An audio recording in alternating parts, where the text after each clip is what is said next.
just in case. Yes. Double check it. Always. Yes. I'm almost 1,000% sure that we are live in the group as well.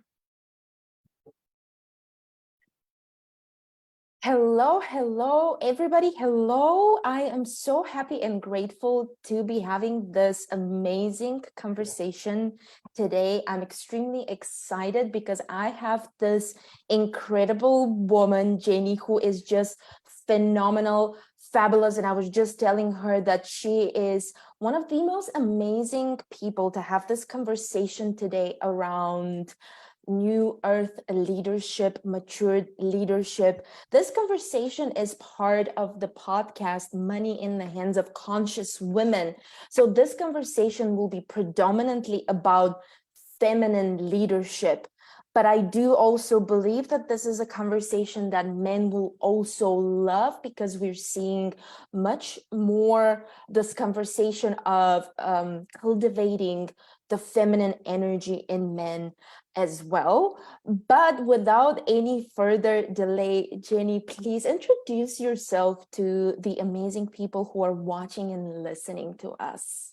Well, thank you, Ayo, for having me here. I'm really excited. I'm thrilled. I feel also really honored.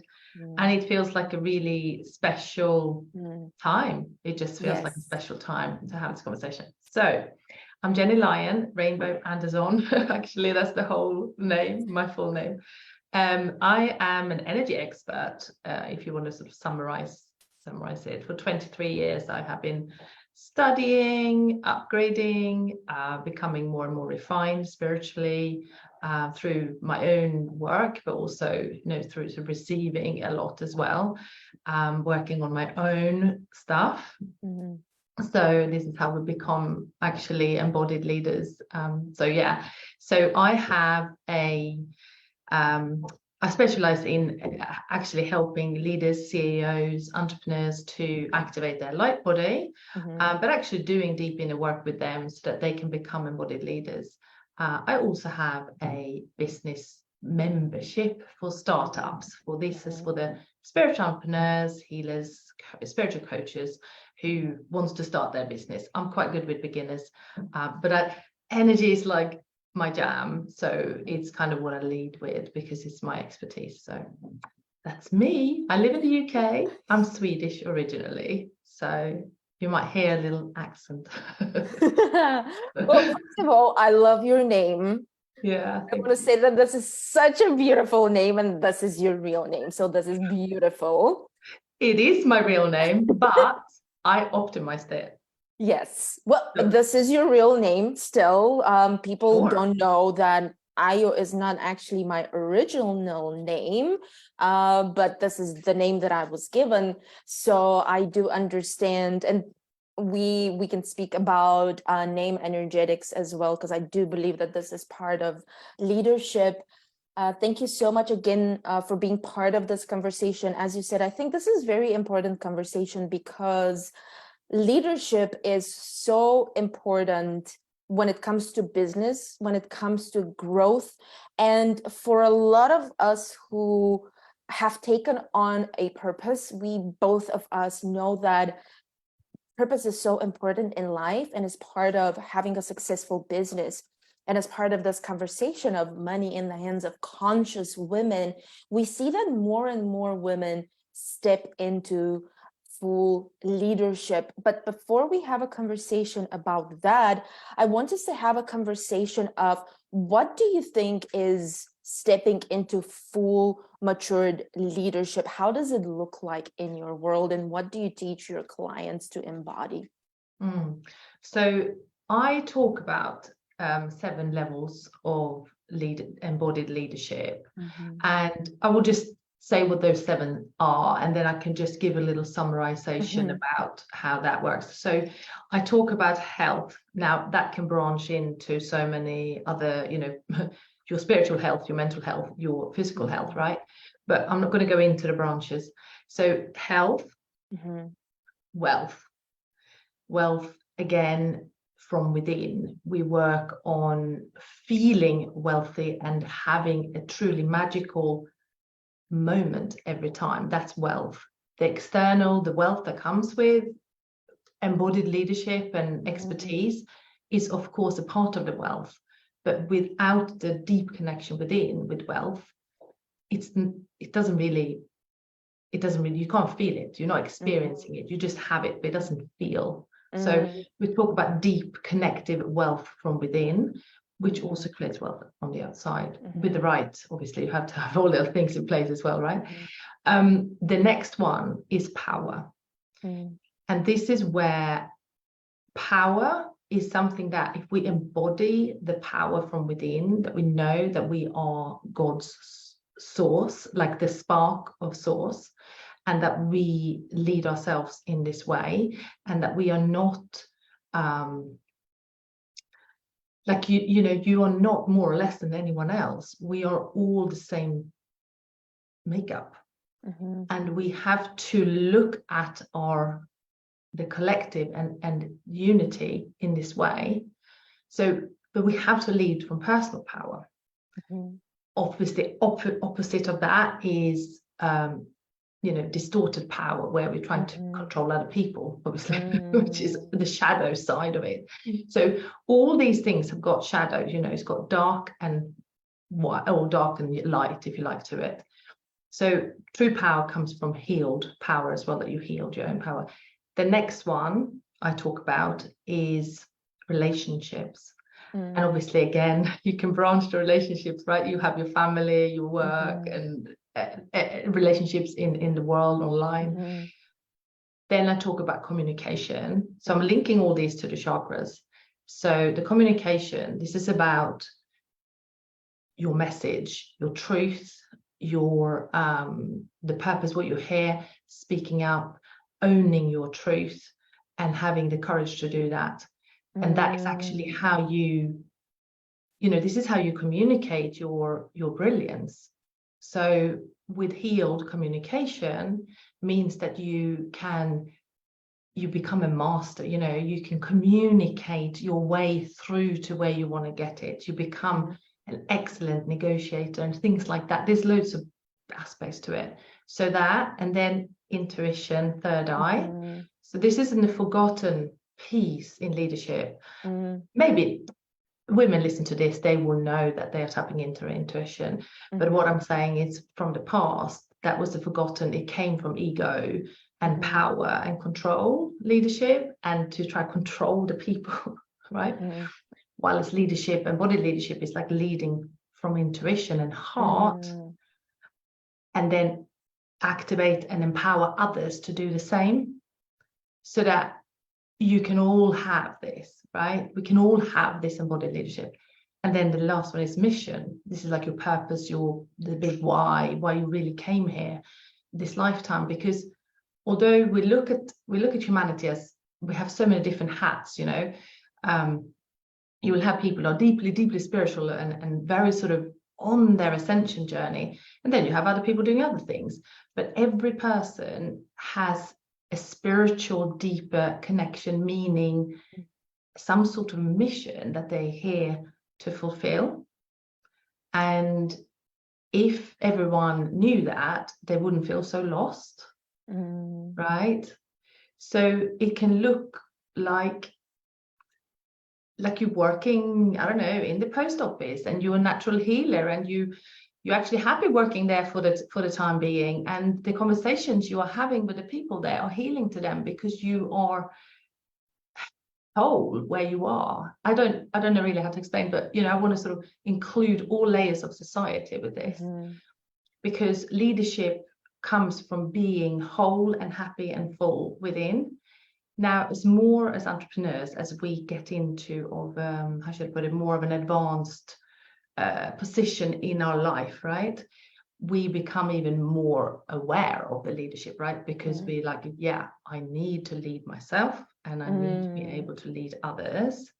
So that comes then with deepening, healing, understanding, unpicking, unraveling, discovering of these 7 layers Mhm. or levels. And unity consciousness really is what we are looking for. But the body and our consciousness is kind of programmed to separation and duality, Mhm. because this is how everything still in the 3D reality is dark and light. It's masculine, it's feminine. There is Yeah. always going to be a duality and a polarity. But for us to bring those together as much as possible so that there is more balance and harmony and stability of the human race, we need to bring unity consciousness into our body, literally into our cells. That's what the light body activations do. But you can reach this unity consciousness in many different ways, if you see what I mean. But that's kind of the goal. And then the more balance one human become within, the more then they can teach and lead and radiate and activate others to do the same. And then we're bringing more balance and harmony and stability and abundance to the world. I think you very beautifully outlined the new vision of leadership and how it looks like, because the way leadership looked like 50 years ago is no longer relevant for where we're going. And I think that with women, even more so, for women, leadership is a completely new thing. We know that 10, 20,000 years ago, women were in different positions, and then things changed to where leadership was not as expressed. And even though they were female leaders, they were later on presented in a different way. If we're looking, for example, at Cleopatra, whose image was completely skewed, but she actually, there's proof that she was a very good leader. Or Nefertiti, who was also an incredible leader, and then she was assassinated and completely wiped off. So we are stepping in a new phase of leadership right now. Yeah. And I'm seeing that, I'm seeing two things, and I would love to speak about that. So based on the clients that I also have, because for me, leadership is the most important skill to cultivate. I think it's a skill. I think that a lot of people who are not born natural leaders, they can become, and we don't even know if they are not born natural leaders, because I do believe we are all carrying the same thing inside of us. But what I see with women, I don't know if this is your experience, is either women are very scared to tap into their leadership. They're scared because of past trauma. They're scared because of transition, of all the conditioning. They're scared because in the past, we know that women leaders were assassinated, killed. They were claimed that they're witches, so they were burned. So we have all that. So women are either scared, and maybe they're not consciously scared to do that, or some, when they enter leadership, right now, for example, we are seeing these false gurus and a lot of narcissism and a lot of using the force in a way that probably is not true leadership. So my question is, do you see this with women? What do you see when it comes to women in harnessing and embodying leadership? What is your experience with that, with women that come into your world? So you are right when you say about the conditioning, past trauma. This is also past lives, all those things that are like stored in our DNA. So there could be an irrational fear or an irrational resistance, especially if it comes from past life, because you actually can't remember. Well, maybe some people can, but most people can't remember. This life, people understand that the trauma and the conditioning they've been exposed to has put a limiter on them. So they do, this is quite common. I think most women now doing some deep inner work understand that there has to be some healing of the trauma. But when they then come to, grow themselves, if you like, to the next level of energetics, like they become even, sort of bigger, almost like they're really stretching themselves, they will then come up these other blocks, and there could be anything from then what I said, their past lives, also some negative beliefs of what leadership may be, because you might think, well, do I have to do it in the old masculine way, where you sort of elbow yourself through, and competition and all those things, and burnout, because that's so common. So there might be that level of fear that they're not prepared to, this is internal dialogue, that they're not prepared to go the length, because what if I burn out? What if I be walked over, or like, you know, boy, if I come into battles with people, what if I don't know, don't see my children? What if? And those are all kind of valid sort of thoughts, but it's not like that. Feminine leadership is not like that, because the true new world, or new earth, if you like, or new thought, all that leadership really comes from a much softer space, with a healed masculine inside, because women also have wounded masculine, wounded feminine inside.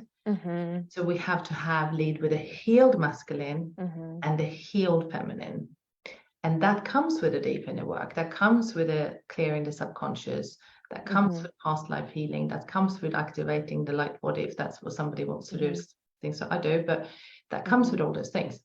So to find the courage to step into the feminine leadership, there are some truths that maybe if you're listening now, the truth is that it's going to probably be easier than you think, because those limiting beliefs or the trauma, that can all be healed. And a lot of people think, oh my God, I have to go now on 3 years of journey of healing, like every day. Whoa, that's so much, you know. But actually, it's not.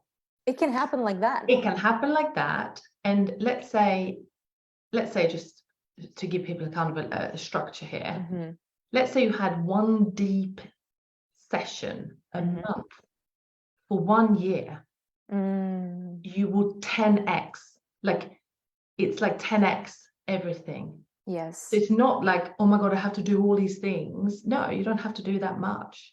You have to invest and then do some. Well, it's like you will have to do as much as you have to do. Yeah. That's how I see it. Exactly. I mean, for some it will be more, for some it will be less. Sure. So are you committed, if it's more, to still stick around? To still stick around, exactly. Which is again about leadership. You push through. So it's not about, so I get this question, how much, how long, how much, like, because people are scared, like the ego gets really scared to go deeper. Yeah. And that could then be the resistance. And then they go, oh no, I'll just immerse myself in my action list instead. Yes. And push through. Yeah. I'll get it done. And then, holy crap, literally. And then they fall back and get burnt out. Yeah.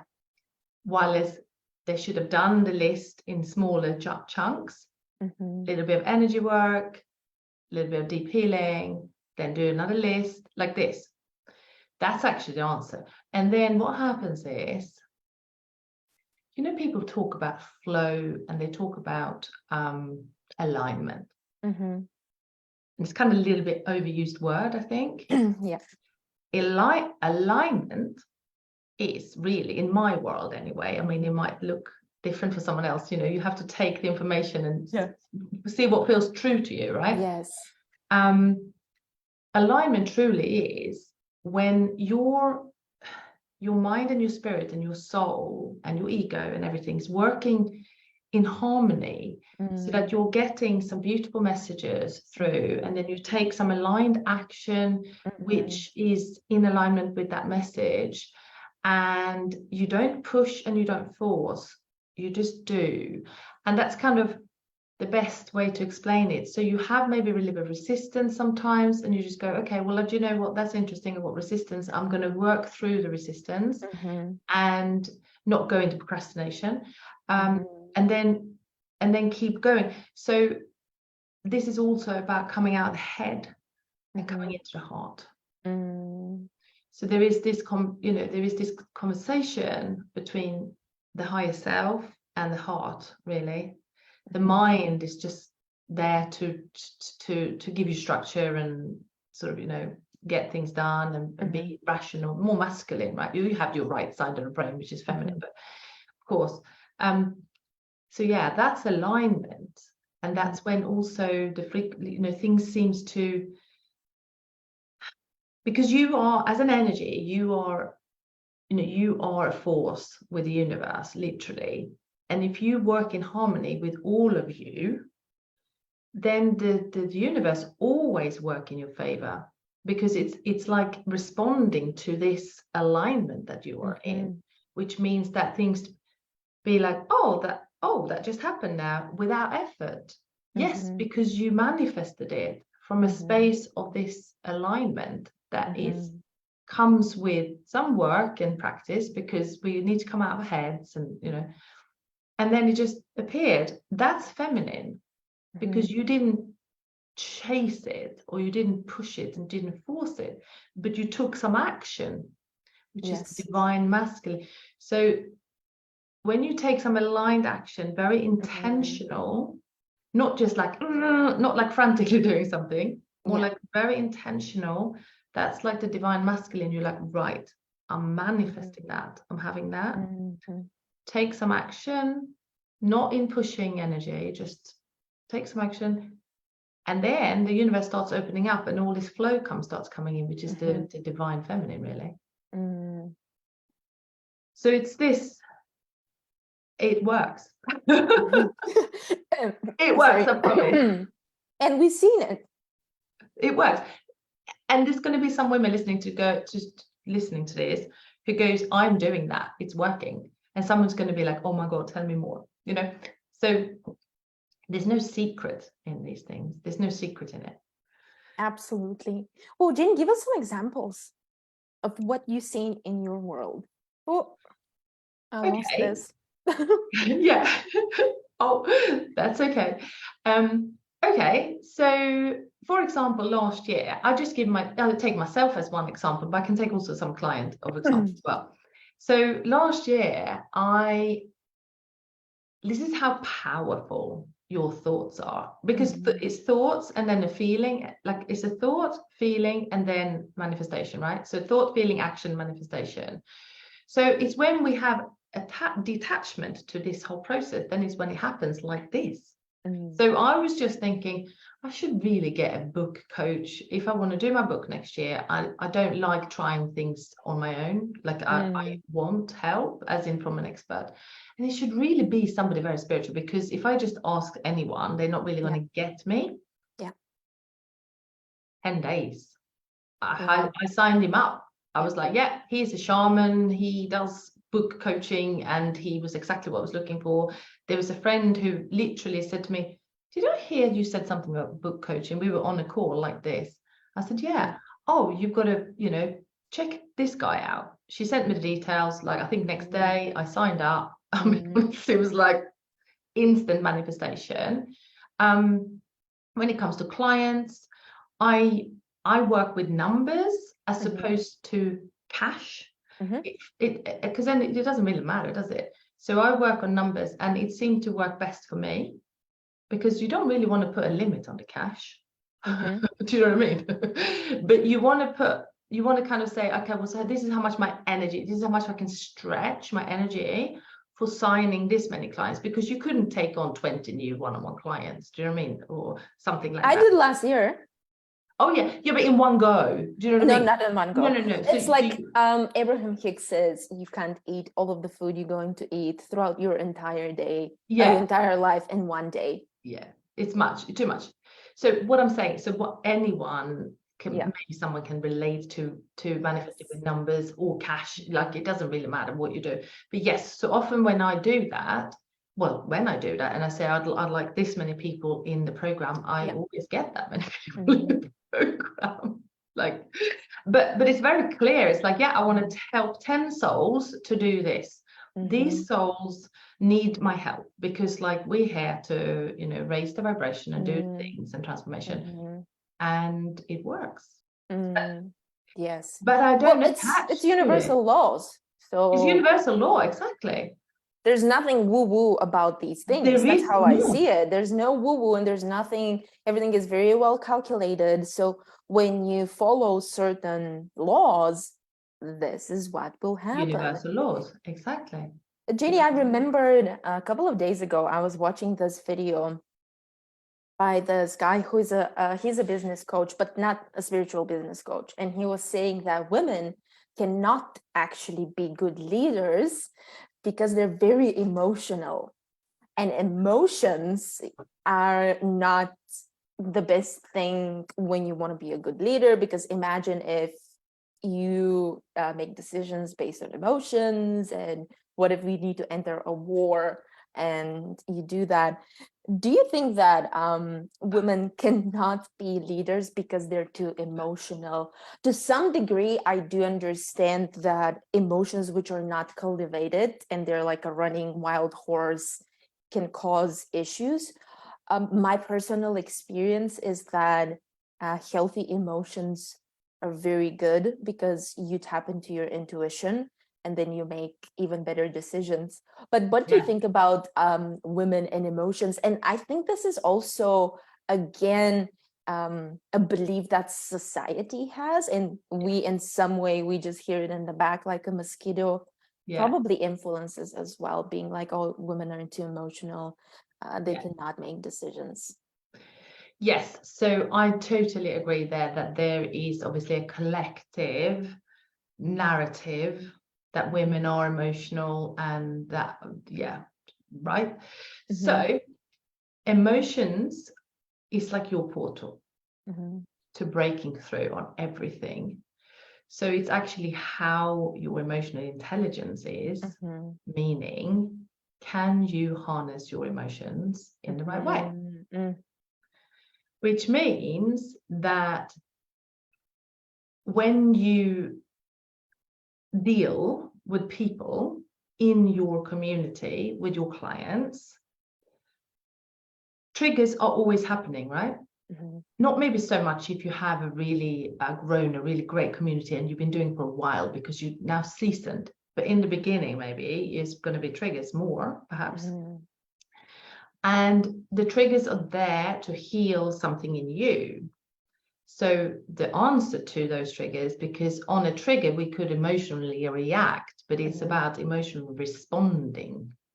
So it means that you go, shit, I'm triggered. And you go, let's take a deep breath.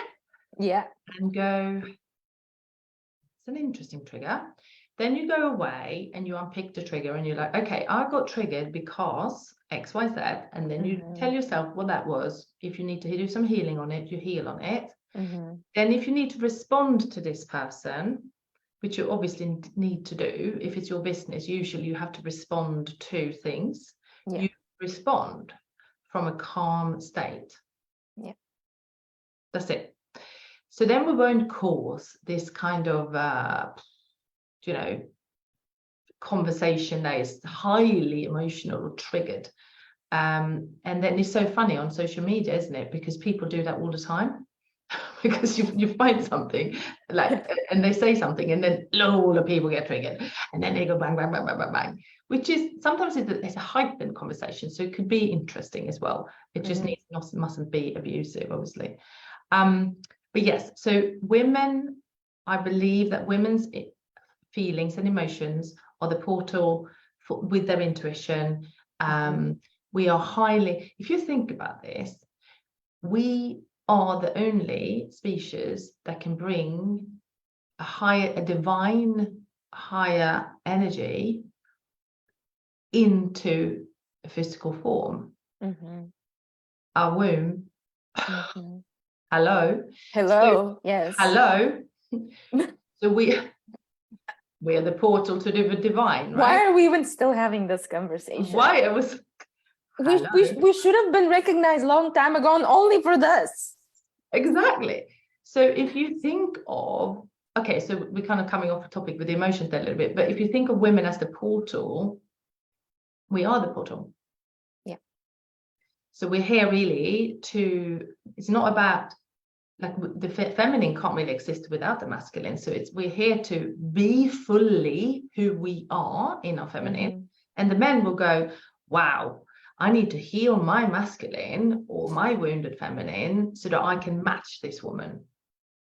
That's it. And then then they will come along and do their man work, you know, as I call it, men work, because there's loads of coaching for men, isn't it, in that way as well. And then we become fully conscious couples. And then we can raise fully conscious children.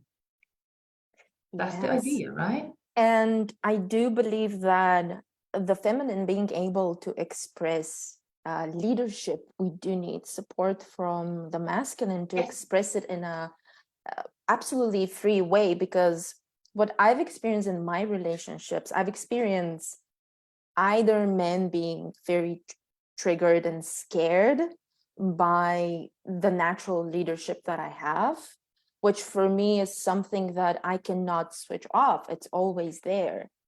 And what I notice is that I notice two things. Again, I notice either men who are incapable of carrying this level of leadership. And then what I'm noticing, which I find very sad, is men mocking or saying, well, we're not masculine enough because you ladies are getting emancipated and taking over. I had my last relationship, one of the issues was that my partner was not ready for this level of leadership, this level of wealth, because I was financially much better and stable than he is, and I have received 10x the amount he does. And I would see that this was a problem, but I personally think that this is not my problem. And so I do believe that the masculine, to have women who are healthy leaders and they're not leaders just because they're pressed against the wall, just because they don't know another way, just because they have to go and make all the money because they have to feed their babies or everything else. I do believe that women are not turning into leaders and wanting to have businesses and wanting to be boss babes. I actually know of circles of men that are making fun of women, of like the boss babe term and being a boss and being a leader and all that. I do believe women truly want to experience that, because for such a long time they were not able to fully step into that. And now that we have this ability, I mean, we're so fortunate and blessed to live in times where we can really do that. We can really run 7-8 figure, even more than that, companies. We're able to really make this big money in a conscious way, because again, this conversation is very much about conscious women making money through the conscious way, creating an impact, creating fair businesses, treating our employees in a fair way, empowering other people as well. I guess my question is, if we have gentlemen listening, what is your advice? How can a man accommodate a woman like that and support her instead of dimming her down? Because what I've personally experienced is men trying to push me down when they experience that instead of raising me up. And I do think there's men like that. They're very rare, but I do believe there's men who see the woman's potential and they either are a power couple where they play both, their big players, or they understand I'm here to create also a safe space for this woman to like absolutely unfold. So if you are a guy who is dating, being married to a woman like that, who is having financial explosion, she's a true leader, you can feel it, what can they do not to feel triggered and just to receive that opportunity to be with a powerful partner like that. Yeah. I mean, if there are any men listening, there might be men listening who is in that position, or there might be men who be curious to know. Obviously, I couldn't answer from a man's perspective because, you know, I wouldn't know, but I can only answer from my perspective with my husband, because he has healed his masculine and his feminine as well. So he has had a lot of deep inner work to match me, if that makes sense. I don't mean to sound that in a detrimental way or anything like that, and it has paid off, because it's like a beautiful dance between us. I am not like wearing the pants. Do you know what I mean? I'm not the one who decides everything, because he has also his own company, but it's almost like we switch roles sometimes. It's like sometimes if he's feeling really tired and worked out and everything, I really nurture him, I look after him. If I feel this way, he will do the same. So like he will then step into the almost like feminine but masculine in his way. Yes, yeah, I got that energy. Yeah, he will look after me. He responds really well in communication. So if I communicate from a place of how should I put it, not just self-respect, but self-awareness, he always responds in a conscious way. If I am trying to communicate with him when I'm emotional, which is fine, I can be emotional, he will just say to me, look, can you just take a deep breath? Don't get triggered, please. Take a deep breath and can we just talk about it like in another way? Or and we're both reminding each other basically that powerful conscious relationships happens from a space of self-awareness. So the conversation could be around the children, the conversation could be around the work that we do, it can be around money, it can be around holidays, it can be around family. Like, do you know what I mean? The conversation could be around so many different things, but it must come from this place of self-awareness and self-ownership and truth. Because like if we are coming from codependent or narcissistic or like this kind of background, even in the family tree, you know, I don't like labeling people, but it's really important that we bring self-awareness and self-analysis almost on ourselves, so that we don't keep pushing the other person and blaming them, right? Because this is again, you know, you're coming back to yourself. So when it comes to men, if you're listening and you're a man and you feel triggered or you feel small, diminished or small or everything, so this is an example of the energetic how should I put it, like an energetic sort of imbalance. Let's say the woman is in her masculine too much, as in like too bossy, you know, no magical touch, just like execution, just a bang, bang, bang, like this.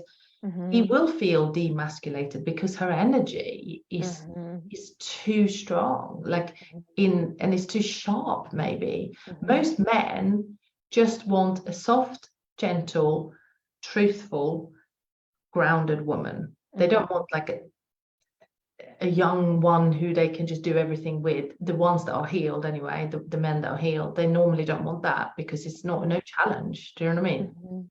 So a man wants a woman who is, I would say, who is very self-aware and can do this thing. Now, if they are triggered, it's obviously unhealed things in them. Because if they have then healed their masculine and healed their own leadership, they can look at her and go, she's in overdrive, like she's an overdrive masculine, but I'm not getting triggered, I'm okay. Yeah. But because of if there's unhealed in them and they feel them polarized and kind of pushed to the corner, it's because they don't feel whole in themselves. Really, someone else shouldn't really be able to decide how you should feel. You decide how you feel. Does that make sense? I do agree with you, and I do think it's it's all about yourself, because I have personally been in the space with not only men, but women who are much more successful than I am. They are just on another level. And around them, and even in the online space, for me, being around this person is an absolute muse. It's inspiration. It's just, wow. It's exciting and it's fun, and it just gives you what's the opportunity. But I also see it as a sign from the universe. I always believe if you have attracted people around you who are more successful than you are, even if it's your partner, even if it's a friend, even if you're watching this and you're seeing us and you are on your journey, it is a clear sign the universe is showing you this is what you can have. I'm doing this for you, and these people are manifesting through you as well. What I have experienced with one of my clients, she shared with me that all of her clients are making so much money. She was kind of in a dip. All of my clients currently are making more money than she was doing. She was sharing this with me. My husband, this friend, this person, what is happening with me? And I'm like, you should be very happy, because the universe is literally showing you that this is possible for you, and it's happening, and it's a matter of time to happen to you. So for me, even when I see people who are levels and levels ahead, I'm just sitting and I'm in awe, and I'm so grateful, because I'm like, oh my gosh, this is what we can play around. Yes. So, and then if you're experiencing a woman like that, cherish her, love her. And if she's in her masculine, the easiest thing you can do is put her in a safe situation, fill up the bathtub, massage her feet. She will purr like a cat.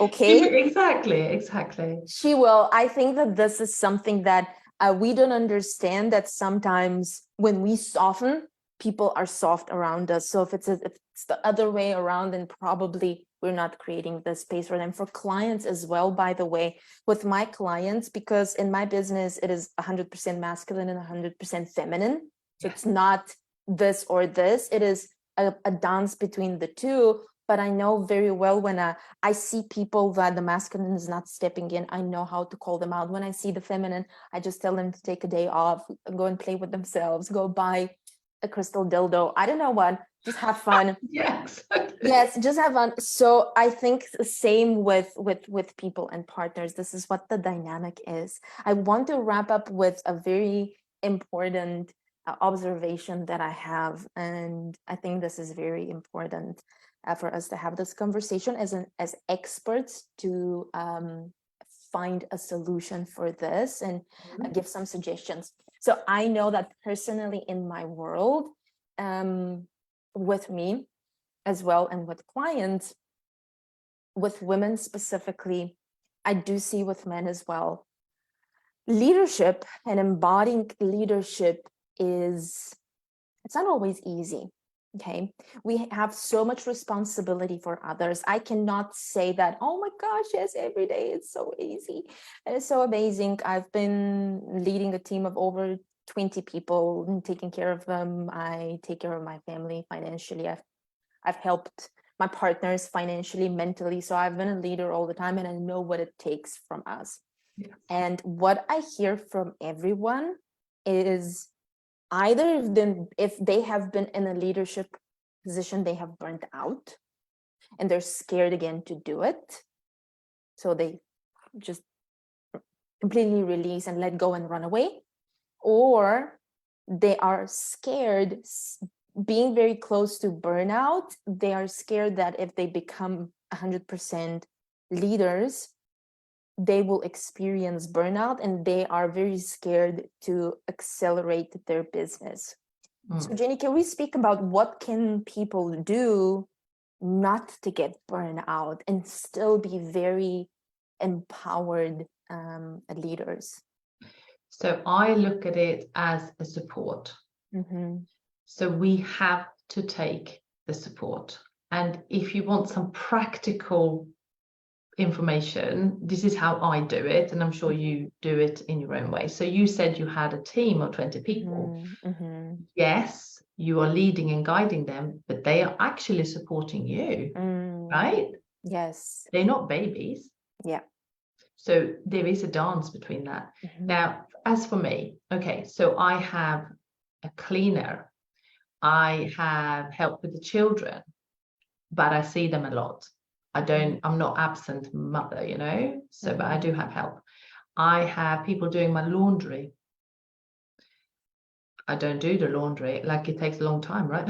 I don't like doing the laundry either. So sister, I'm with you. Yeah, don't do the laundry. My husband is very helpful. We are a very good team. So I also very much respect his work. So I wouldn't just go, right, you're doing this. Like, you know, I'm like, are you available at this time? It's all about respect and communication. He will support me. I support him when he needs support. So we both like have this dance. With my team members, I guide, support them in terms of like, I'm running the thread, you know, through everything, but they respond by doing the tasks and being connected with me because they need to feel connected to the mission. So that's how it works. So I would say take support wherever you feel you need it, to your financial capacity, right? Because some people starting out, it can be maybe a little bit tricky because they maybe not making, you know, multiple six figures straight away. It takes a little time to just sort it out. Yes. Depending on where they are. But in any way, ask your children to do the jobs that's on the list, right? So my children will do the small tasks every week. That's amazing. Yeah. Because why do you have kids? I'm building an empire. If you want to be a part of the empire, you put it in. Yes. I love that. Yeah. You know, within reason. Yes. My son, this is funny, when the laundry comes back in the bags, this is a very practical advice, ladies and gentlemen, because I think we need to put it down to what happens in the world, right? I will then put my daughter and my son to do the socks. Yes. Pair the socks up. Yeah. You do it. They do it. It saves me extra 30 minutes. I mean, you know, we have to, like, it's not really brain surgery. We have to take support. So this is where I think where women don't feel supported, but then they might say, well, my husband is not supportive. I know my parents are not supportive. Da, da, da. Okay, fine. There is obviously a healing that needs to happen for them from within them so that the people around them respond to them in a different way. I don't think you can maybe heal completely a broken relationship where the partner is a full-blown narcissist. That has to just stop, and you just need to then build some safety and security and then take paid support to what you need, because you can't change like the moonlight with some people. It's not possible. So some people might be listening to this and go, well, I don't have a wonderful husband. Okay, well, if you can imagine it, you can have it. So the support piece, I believe all successful women that does it in balanced masculine, balanced feminine energy, they have support. They have support. I totally agree with you, and I will just add to that support and you supporting yourself by giving yourself rest. So for me, the biggest thing was reprogramming myself to know that rest is actually proactive and rest actually brings money. So 2 years ago, I didn't think like that. I've been raised in an environment with very ambitious parents. I've been always the highest achiever possible, overachiever, the business school, the most productive. I have multiple degrees. And for me, my body can take that. But when I found out that I'm a reflector, and I was like, oh my God, that is totally against who I am. And again, I'm not defined by human design. I can be whatever I want to be. But the switch happened, and especially much more last year. And last year was when my business took off even more, my new coaching business. Before that, I had another coaching business, and it took off so fast when I started taking off. Last year, actually, I had more days off, completely off, not doing anything. This year as well, I've barely worked this year, to be honest with you. And this is not to tell you not to work. In the beginning, of course, you have to put in the hours. But when you feel you're burning out, instead of continuing and pushing through, to really sit down for a moment. Your body needs to sleep, recover, rest, have fun, play around, have orgasms, have anything that you enjoy doing, and know that rest is productive, and 100% it will bring back money. And I think what you said, good leaders know how to find people, have conversations with them, and ask them for help. This is when you are a good leader, because you will ask for support in a way that other people will feel like, oh my God, yes, this is amazing. Gennye, would you like to add something to our amazing conversation? Yes, self-care, what you just said. I just want to endorse that like 100 times. Because without me looking after myself, physically, mentally, emotionally, spiritually, as well as taking the support, Yeah, I could never do this. absolutely. And you're such an amazing leader, and what you do is beautiful. Thank you so much for leading people and showing them what the new leadership is. Thank you so much for having this conversation with me. For everybody who fell in love with Gennye, you will find links and more information where you can find her work. It will be either in the description or later on in the comments. Thank you so much again for this powerful conversation and creating this space with me. I appreciate you so much. Thank you. Thank you, everyone. Bye. Bye. Bye-bye.